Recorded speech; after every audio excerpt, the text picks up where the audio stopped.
จอยจะมาได้ใส่มัดคืนสอดแจงเบิ่งผุนหัวยุ่งหัวหย่องอยู่มาแต่นอนน้ำผู้สาว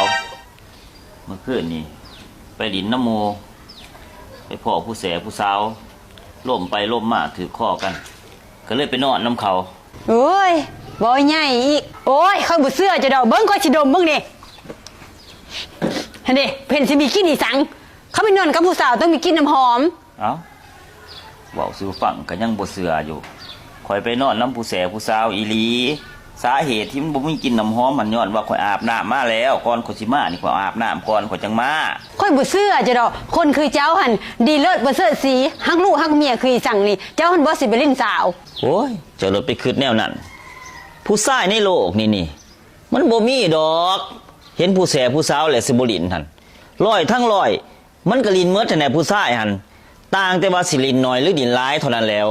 แต่เจ้าหันค่อยเสื้อว่าเจ้าบ่ลิ้นเพราะเจ้าหันเป็นคนฮักลูกฮักเมียห่วยบอกดีๆเลยยังบ่เชื่อบ่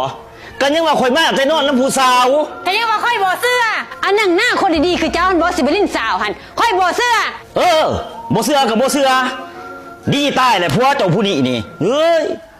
ก็ดีค่อยยอมรับว่าเจ้าเป็นคนดีเจ้าฮักลูกฮักเมียให้สิเสื้อคนดีๆคือเจ้าหันบ่สิไปลิ้นแซ่ลิ้นสาว